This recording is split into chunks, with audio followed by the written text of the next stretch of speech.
인간은 하나님의 형상대로 지음받은 거룩한 존재입니다. 위로는 하나님을 예배하고 섬기며 이웃을 사랑하고, 또 아래로는 하나님의 뜻을 쫓아서 만물을 경작하고 또 관리하도록 지음을 받았습니다. 이것이 창조 질서입니다. 위로는 하나님을 섬기고, 옆으로는 사랑하고, 또 아래로는 만물을 잘 관리하는 거예요. 그것이 창세기 1장 26절부터 31절까지 말씀이잖아요. 이게 창조 질서입니다. 이게 창조 질서예요. 자, 기억 상실증에 빠진 아담의 후예들은 창조 질서를 상실해 가지고 하나님을 예배하지 않습니다. 하나님을 섬기지 않습니다. 오히려 관리하고 다스려야 될 만물을 섬기는 겁니다. 이게 섬겨요. 그리고 눈에 보이는 것들을 섬김에 대해서 죽을 줄 모르고 불나방처럼 불 속으로 뛰어들어요. 유혹이 많은 세상에 사탄의 정체가 뭐고, 유혹의 방법이 어떠하고, 사탄에 이기는 법을 배워가지고 유혹을 이기고 하루하루 승리하기를 기도합니다. 아멘. 첫째, 명예의 시험입니다. 뛰어내리라. 4절과 5절 7절이죠. 자, 예수님은 기록된 말씀으로 사탄의 물질이 된 유혹을 물리치셨습니다. 그러다 사탄도 예수님을 거룩한 성으로 이끌고 가서 성전 꼭대기에 세우면서 말씀을 이용해서 유혹합니다.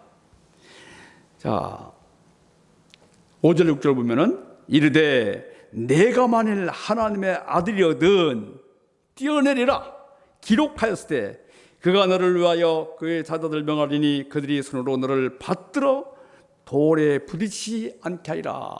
이 말씀은 시편 91편 11절과 12절입니다. 한번 읽어볼까요? 그가 너를 위하여 그의 친사들을 명령하사 내 모든 길에서 너를 지키게 하심이라. 그들이 그들의 손으로 너를 붙들어 발이 돌에 부딪히지 않게 하리로다. 그러면은 사탄의 유혹의 방법이 무엇입니까? 첫째는 사탄은 말씀을 가감했습니다. 가감하고 뺐어요. 마귀도 때에 따라서 적절하게 인용할 만큼 말씀을 잘합니다. 그런데 사탄은 내 모든 길 뺐어요. 감했죠? 그리고 전체적인 뜻을 무시하고 빼고부터 해가지고 나름대로 편집합니다. 계시록 21장 보면은 하나님께서는 성경을 제멋대로 가감하면은 거룩한 예루살렘 성에 재버리겠다고 말씀합니다. 그리고 사탄은 말씀을 믿는 것이 아니라 알아요. 믿는 것이 아니라 말씀을 이용합니다. 말씀에 순종하는 것이 아니라 말씀을 자기 수단으로 여기는 거예요. 자, 이단들도 겉보기에는 성경 말씀을 읽고 순종하는 것 같습니다. 그러나 그들은 자기들의 목적 달성을 위해서 성경을 자기 입맛에 짜집게 하는 겁니다. 교묘하게. 따라서 말씀을 대충 알면은 사탄과 이단의 먹잇감이 됩니다. 성경을 바르게 배우고 바르게 알고 바르게 가르쳐야 됩니다. 성경을 바르게 공부한 사람은 신구약 성경 어느 성경을 보더라도 예수님의 십자가, 예수님의 피가 보입니다. 성경에 피라는 단어가 몇 번 나오겠어요? 몇 번 나올 것 같아요? 피가 700번 나와요. 700번. 700번. 그래서 종교개혁자 마르틴 루터는 이런 말을 했어요. 성경을 잡으라. 그러면은 피가 나올 것이다. 예. 구약을 읽고 묵상하면은 어린 양의 유월절에 어린 양의 피가 보이는 것이고, 신약을 읽으면은 예수님의 보혈의 피가 보이는 거예요. 예수님의 십자가, 예수님의 부활, 예수님의 피가 보이면은 그건 바른 크리스천이에요. 기독교의 핵심은 십자가 부활, 예수님의 피입니다. 이것이 없으면은 이단이에요. 이게 이단. 두 번째, 사탄은 하나님을 시험합니다. 자, 4장 7절 보면은 예수께서 이르시되 또 기록되었을 때 주 너희 하나님을 시험하지 말라. 예. 자, 우리도 때로는 모험할 때가 있습니다. 모험할 때가 있어요. 그러나 믿음과 시험을 구별해야 됩니다. 이스라엘 백성들은 하나님 은혜로 6월절 어린 양의 피로 출애굽했잖아요. 출애굽해가지고 홍해가 앞에 놓여 있지 않습니까? 그때 이스라엘 백성들은 믿음으로 홍해를 건넜습니다. 그러니까 이스라엘 백성들을 추격하던 애국 군대도 저 이스라엘 백성들 노예 백성도 건넜는데 우리라도 못 건너. 그러다가 홍해에 고깃밥이 되고 말았습니다. 이를 히브리서 11장 29절에서 이렇게 정의합니다. 똑같이 이스라엘 백성들이나 애국 군대 똑같이 홍해를 건너려고 했어요. 건너려고 했는데 이스라엘 백성은 건넜고 애국 군대는 고깃밥이 됐어요. 왜 그랬는가? 히브리서 1장 29절에 이렇게 정의합니다. 이스라엘 백성은 하나님을 믿고 믿음으로 순종했다. 하나님 믿었어요. 하나님 믿음으로 평가합니다. 애국 군대는 하나님을 시험했다. 이렇게요. 그러면은 신뢰와 시험의 차이가 뭔가? 하나님을 믿고 순종하느냐, 아니면은 자기 의지로 하느냐, 이 차이예요. 우리는 하나님의 말씀을 가지고 저울에다 놓고서 막 이렇게 막 달고 달아보고 저리 달아보고 하나님 시험하는 거예요. 성경 말씀에 기록되었으면 하나님께서 말씀에 기록된 대로 순종하면 되는 거예요. 하나님의 사랑을 믿는 겁니다. 자, 세 번째는 사탄은 쉬운 길을 지시합니다. 쉬운 길, 이지고이. 예. 자, 기드론 골짜기에서 성전 꼭대기까지는 140m예요. 140m. 꽤 높죠.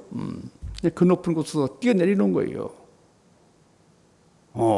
그러면 사람들이 많은 사람들이 와, 슈퍼스타 나타났다. 그럴 거 아니겠어요? 카리스마. 야, 정말. 이런 지도 나타났다면서 그냥 열광할 겁니다. 그러면 쉽게 효과적으로 하나님이 할 수 있잖아요. 자, 사탄을 있잖아요.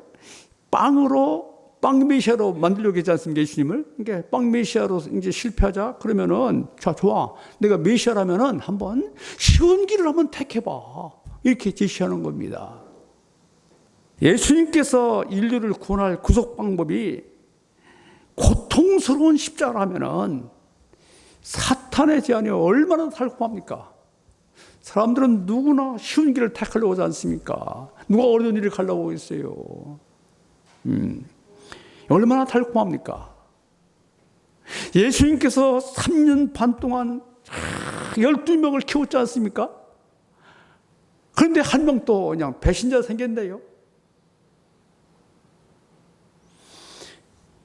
이런 고난일보다 단번에 뛰내려 가지고 화려하게 메시아로 등장할 때 신속하게 많은 사람을 구원할 수 있잖아요.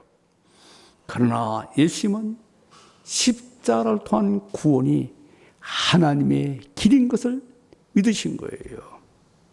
다른 길은 모두 시험이다. 하나님 시험을 한 것이다. 쉬운 길에는 항상 사탄의 속임수가 담겨 있습니다. 쉬운 길, 예. 세상에 쉬운 길 어디 있어요?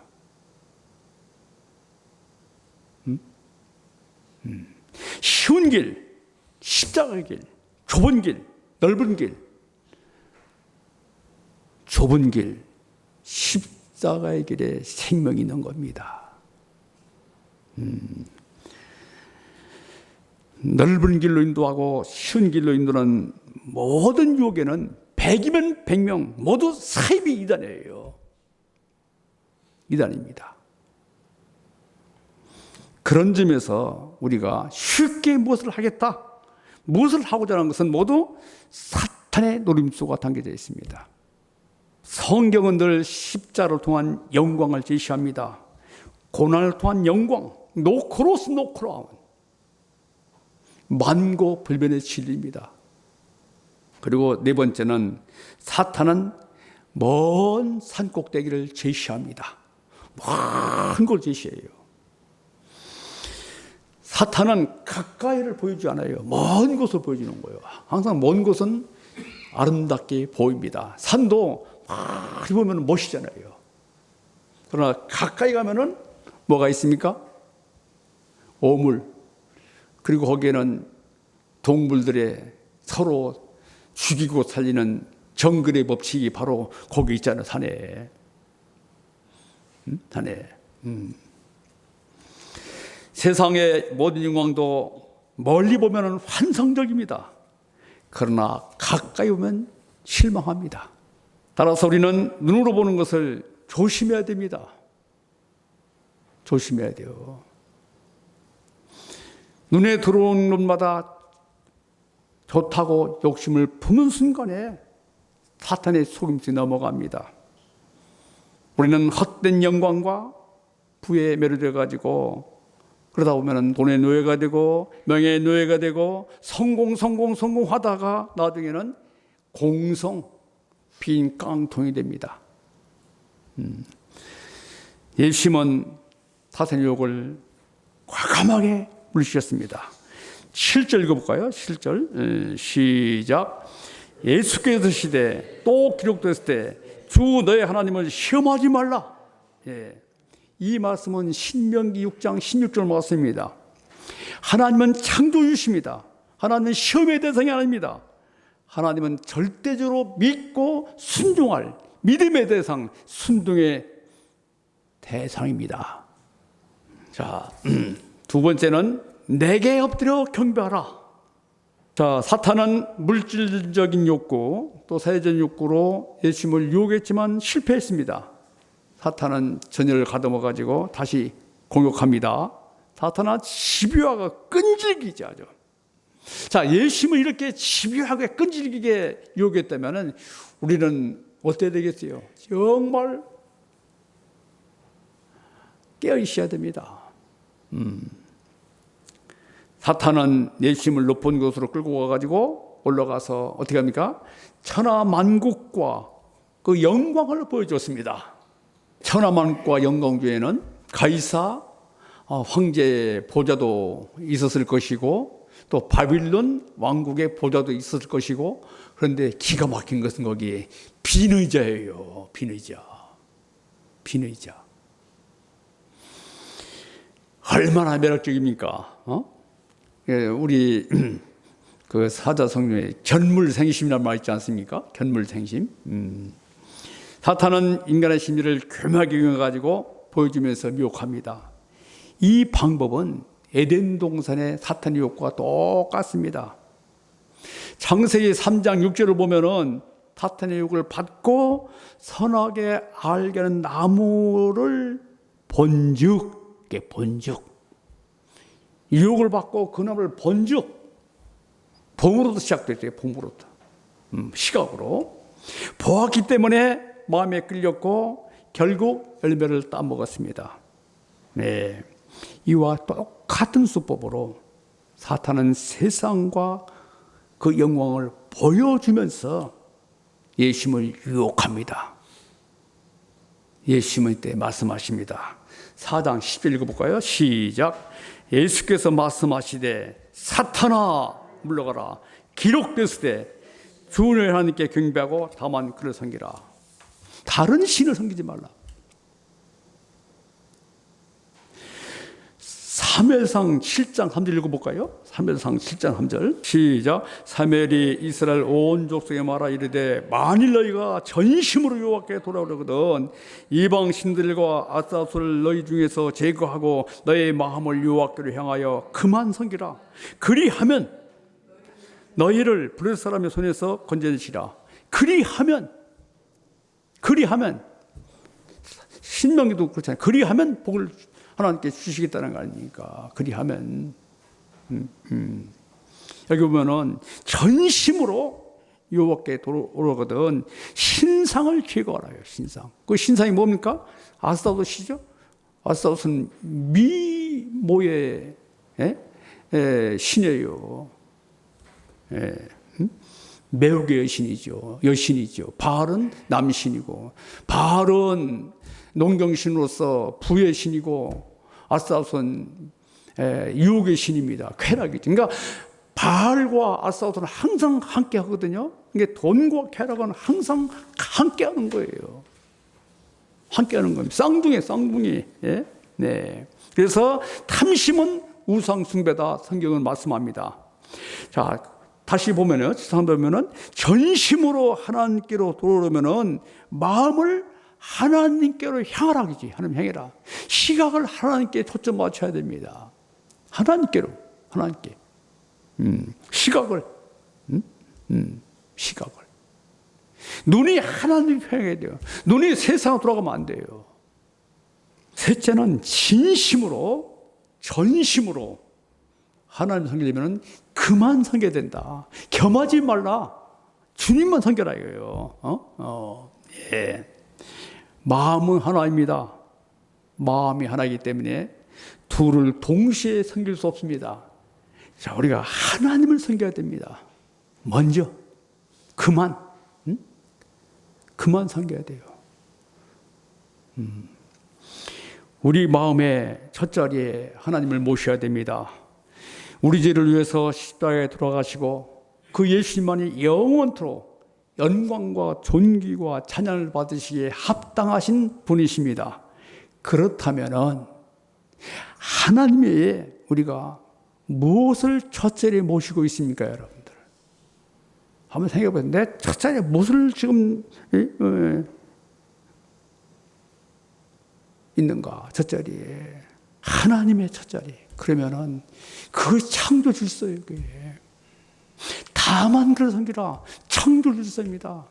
하나님을 섬기고 서로 사랑하고 만물을 잘 섬기는 거예요. 관리하는 겁니다.